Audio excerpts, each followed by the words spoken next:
Hi everyone. Today we are going to take the topic demotion. So in the last class we have discussed what are the internal sources of recruitment, transfer, promotion, etc.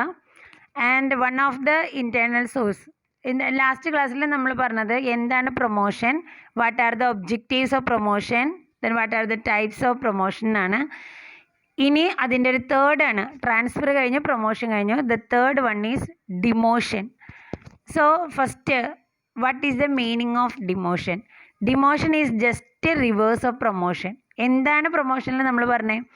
ഒരു lower പൊസിഷനിൽ ഇരിക്കുന്ന ഒരു വ്യക്തിയെ അയാളുടെ scale of പേയിൽ, റെസ്പോൺസിബിലിറ്റിയിൽ, അതുപോലെ തന്നെ അയാളുടെ സ്റ്റാറ്റസിൽ അല്പം കൂടെ ബെറ്റർ ആയിട്ടുള്ളൊരു ഹയർ പൊസിഷനിലേക്ക് ചേഞ്ച് ചെയ്യണതിനെയാണ് നമ്മൾ എന്തെന്ന് പറഞ്ഞത്? പ്രൊമോഷൻ എന്ന് പറഞ്ഞത്. അപ്പോൾ ഈ പ്രൊമോഷൻ്റെ ജസ്റ്റ് ഓപ്പോസിറ്റാണ് demotion. So demotion is a downward movement of an employee in an organisational hierarchy with lower status and pay. Higher പൊസിഷനിലുള്ള ഒരു വ്യക്തിയെ ഡൗൺവേർഡ് മൂവ്മെൻ്റ് ആണ്. ഓർഗനൈസേഷൻ്റെ സ്ട്രക്ചറിൽ മുകളിലിരിക്കുന്ന ഒരു വ്യക്തിയെ ഡൗൺവേർഡിലേക്ക്, താഴേക്ക് അയാളുടെ സ്റ്റാറ്റസിലും പേയിലും കുറവ് വരുത്തിക്കൊണ്ട് ചേഞ്ച് ചെയ്യുന്ന പ്രോസസ്സിനെ വിളിക്കുന്നതാണ് demotion. It is a downgrading process. നമ്മുടെ പ്രൊമോഷൻ എന്തായിരുന്നു? അപ്ഗ്രേഡിങ് പ്രോസസ്സായിരുന്നു അല്ലേ? എന്നാൽ ഡിമോഷൻ എന്ന് പറഞ്ഞാൽ ഇറ്റ്സ് എ ഡൗൺഗ്രേഡിങ് പ്രോസസ്. അതുകൊണ്ട് തന്നെ the employee may suffer from emotional and financial loss in power, rank, status and scale of pay.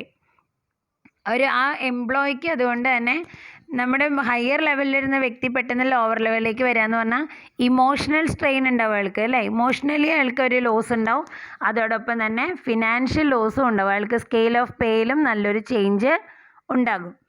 And it is becomes an internal source because the persons who are not required in higher post are available in lower post. നമുക്ക് higher പോസ്റ്റിൽ ഇനി ഇവരെ വേണ്ട, അല്ലെങ്കിൽ അവിടെ ഇത്രയും ഈ ആൾക്കാരെ വേണ്ട എന്ന് തോന്നിയാൽ അവരെ നമുക്ക് എന്ത് ചെയ്യാം? ലോവർ ലെവലിലേക്ക് ചേഞ്ച് ചെയ്യും. അതുകൊണ്ട് തന്നെ it is an internal source of recruitment. ഒരു വേക്കൻസി, ലോവർ പൊസിഷനിൽ ഒരു വേക്കൻസി വന്നാൽ അതിന് പുറത്തുനിന്ന് റിക്രൂട്ട്മെൻറ്റ് നടത്തുന്നതിന് പകരം നമുക്ക് എന്ത് ചെയ്യാം? ഹയർ പൊസിഷനിൽ ആവശ്യമില്ലാത്ത ആൾക്കാരുണ്ടെങ്കിൽ അവരെ എടുത്ത് ലോവർ പൊസിഷൻ ഫില്ല് ചെയ്യും. അപ്പോൾ അതുകൊണ്ട് തന്നെ it is an internal source of recruitment. So the next topic is causes of demotion. എന്തുകൊണ്ടാണ് ഡിമോഷൻ സംഭവിക്കുന്നത്, അല്ലെങ്കിൽ അതിൻ്റെ കാരണങ്ങൾ എന്തൊക്കെയാണ്? First reason, the promoted person is unable to successfully perform his new job. നമ്മളൊരു വ്യക്തിയെ ഹയർ പൊസിഷനിലേക്ക് പ്രൊമോട്ട് ചെയ്തു, പക്ഷെ ആ പ്രൊമോട്ട് ചെയ്ത വ്യക്തിക്ക് അയാൾ നമ്മൾക്ക് വിചാരിച്ച പോലെ സക്സസ്ഫുള്ളായിട്ട് ആ ജോലി ചെയ്യാൻ പറ്റണില്ല. ആ റെസ്പോൺസിബിലിറ്റീസ് അയാൾക്ക് നല്ല രീതിയിൽ ചെയ്യാൻ പറ്റണില്ല എന്ന് തോന്നിയാൽ നമ്മൾ എന്ത് ചെയ്യും? വീണ്ടും അയാളെ പഴയ സ്ഥാനത്തേക്ക് തന്നെ ഡിമോട്ട് ചെയ്യും. Okay, so first reason is promoted employee is unable to successfully perform his new job. The second one is layoff and downgrading of employees due to adverse business conditions. ഇപ്പം നമുക്കറിയാം, കൊറോണ സീസണിൽ തന്നെ നമുക്ക് നല്ല best എക്സാമ്പിളാണ്. എല്ലാ ഓർഗനൈസേഷനുകളും ബിസിനസ്സുകളും adverse കണ്ടീഷനാണ് അല്ലേ? അവർക്ക് താങ്ങാൻ പറ്റണില്ല, അല്ലെങ്കിൽ അത്രയൊരു എംപ്ലോയീസിനെ പിരിച്ചു വിടണം, അല്ലെങ്കിൽ എംപ്ലോയീസിനെ നമുക്കധികം ചെയ്യാൻ പറ്റണില്ല എന്ന് തോന്നിക്കഴിഞ്ഞാൽ വർക്കേഴ്സിനെ എല്ലാം നമ്മൾ ലേ ഓഫ് ചെയ്യേണ്ടി വരും. അതിന് ആ ഒരു ഇതിലേക്ക് മുകളിൽ ഹയർ ലെവലിലുള്ള വ്യക്തികൾ തന്നെയായിരിക്കും ചിലപ്പോൾ ആ വർക്കേഴ്സിൻ്റെ ജോലി ചെയ്യുക. അപ്പം അങ്ങനെ ഡൗൺ ഗ്രേഡ് ചെയ്യേണ്ടി വരണോ അല്ലെങ്കിൽ ലേ ഓഫ് ചെയ്യേണ്ടി വരണോ? എന്തുകൊണ്ട്? ബിസിനസ്സിൻ്റെ അഡ്വേഴ്സ് കണ്ടീഷൻ കാരണം കൊണ്ട്. അതും ഡിമോഷൻ്റെ ഒരു റീസണാണ്. Third one, demotion may be used as a disciplinary tool. എന്താ ഡിസിപ്ലിനറി ടൂൾ എന്ന് പറഞ്ഞാൽ? എന്തെങ്കിലും misconduct or misbehaviour from the part of the employees.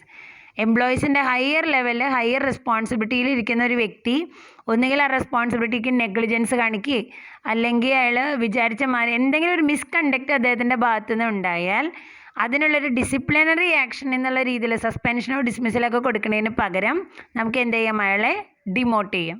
അപ്പോൾ അങ്ങനെ ഒരു ഡിസിപ്ലിനറി ടൂളായിട്ടും ഡിമോഷൻ ചെയ്യാവുന്നതാണ്. So there are 3 causes for demotion. First one, promoted employee is not able to perform his new job well. Second one is degrading or layoff due to adverse business condition. And the third one is it can be adopted as a disciplinary tool.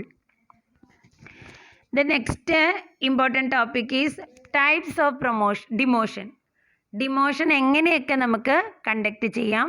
Mainly there are 2 types of demotion, compulsory demotion and voluntary demotion.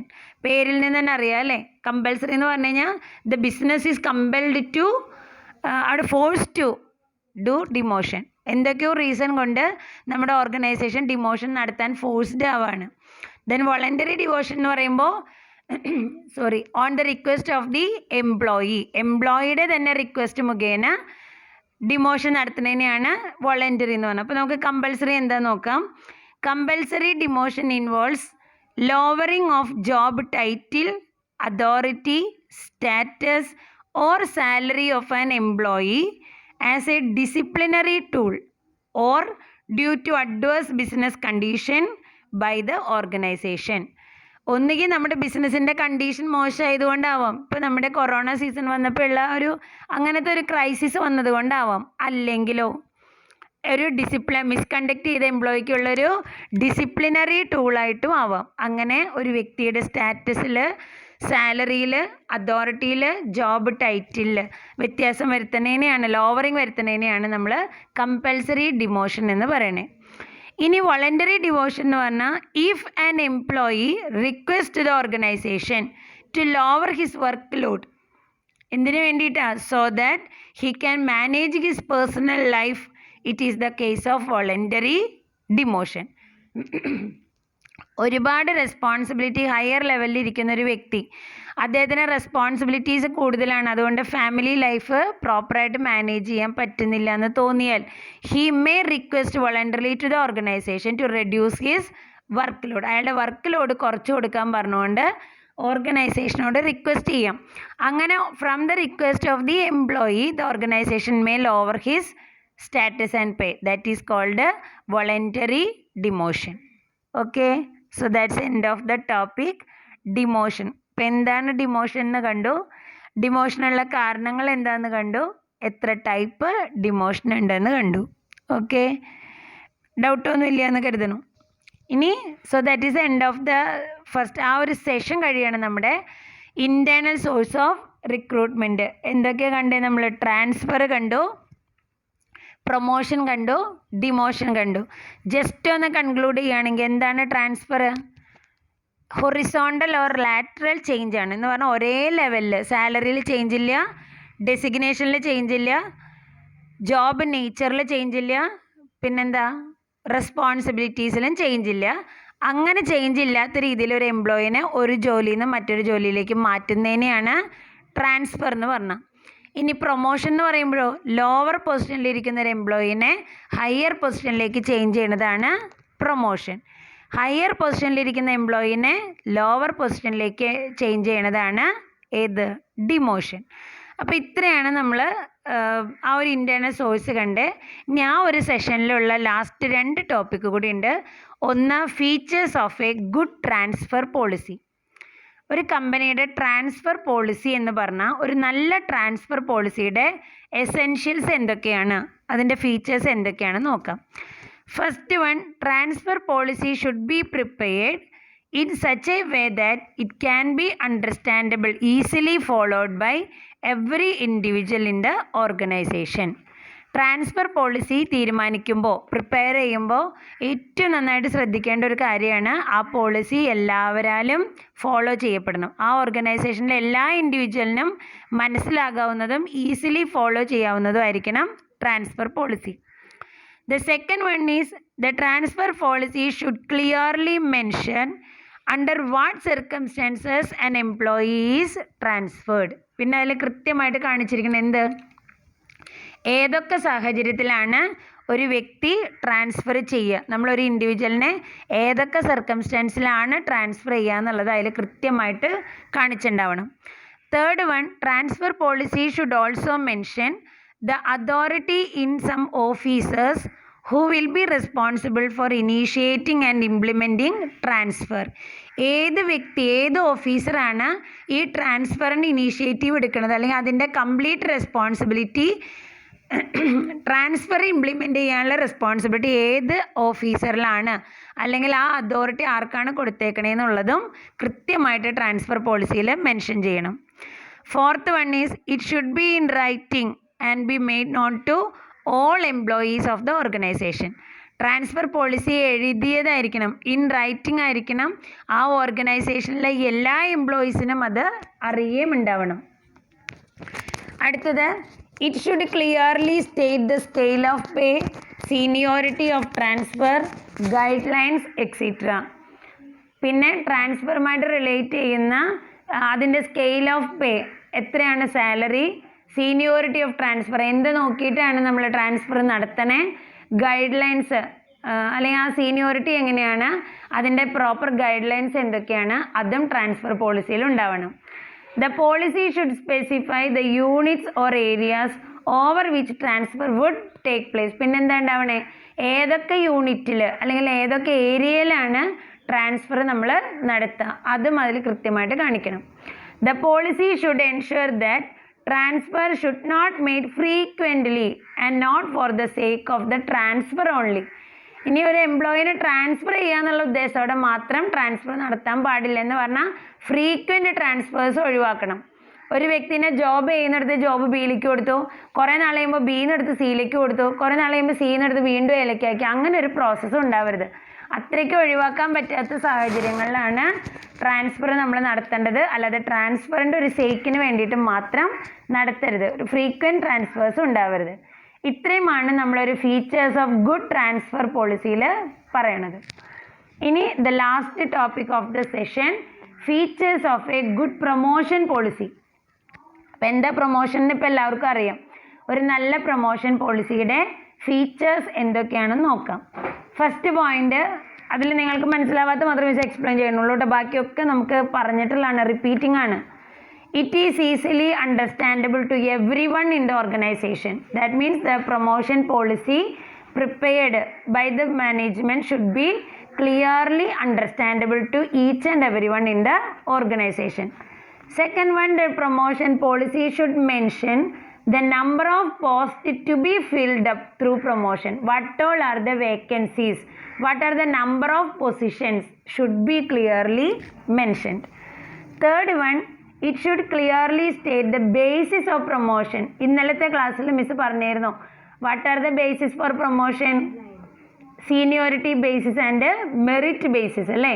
അപ്പം നമ്മുടെ ഓർഗനൈസേഷനിൽ follow ചെയ്യുന്ന basis ഏതാണെന്നുള്ളത് ഈ promotion പോളിസിയിൽ കൃത്യമായിട്ട് mention ചെയ്യണം. Whether it is seniority basis or it is whether it is on the base of seniority and training programme or it is merit or competency based. അതൊരു കൃത്യമായിട്ട് അവർ കാണിക്കണം.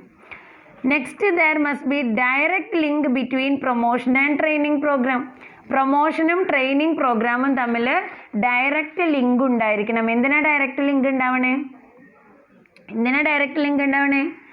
പ്രൊമോട്ട് ചെയ്ത് നമ്മൾ ചെല്ലണത് ഹയർ പൊസിഷനിലേക്കാണ്. അവിടെ നമ്മുടെ സ്റ്റാറ്റസ് മാറണോ, റെസ്പോൺസിബിലിറ്റി മാറണം. നമ്മൾ നോർമലി ചെയ്ത ജോലിനേക്കാൾ അല്പം കൂടെ ഹയർ ആയിട്ടുള്ള ജോലിയാണ് നമ്മൾ ചെയ്യാൻ പോണേ.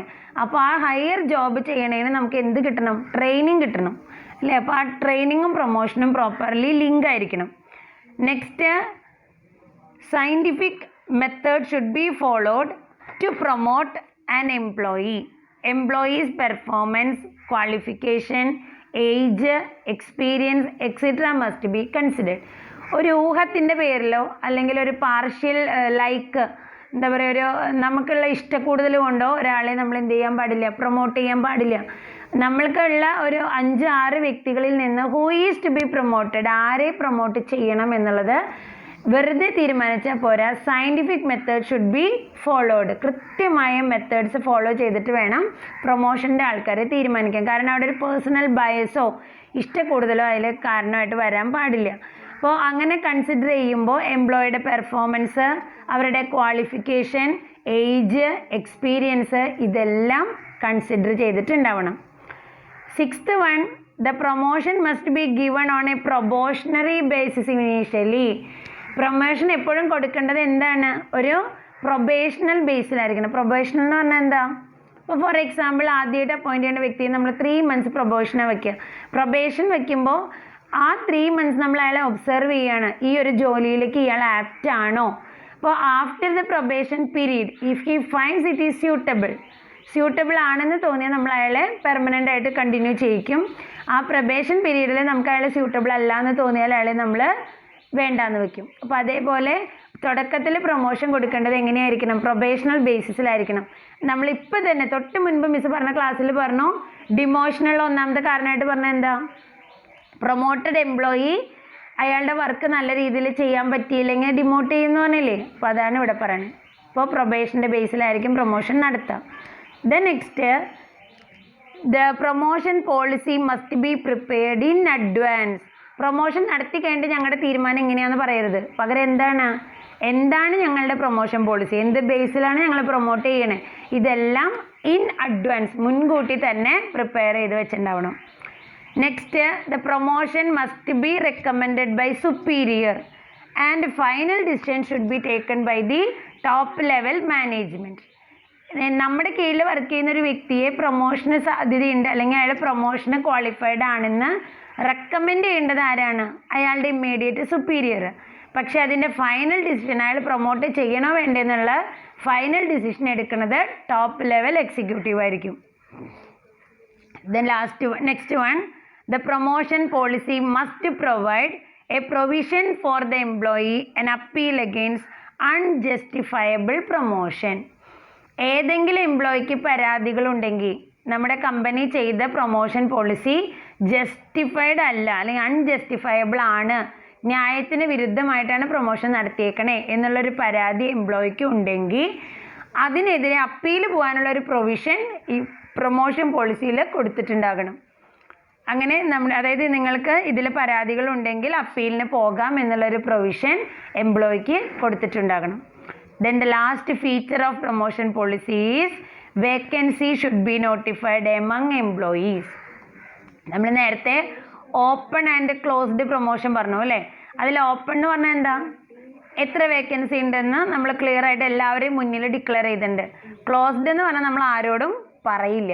ഇവിടെ നല്ല പ്രൊമോഷൻ പോളിസി എന്ന് പറഞ്ഞാൽ എന്തായിരിക്കണം, it should B notify all the vacancies in the organization among the employees. എല്ലാവരെയും അറിയിച്ചിട്ടുണ്ടാവണം.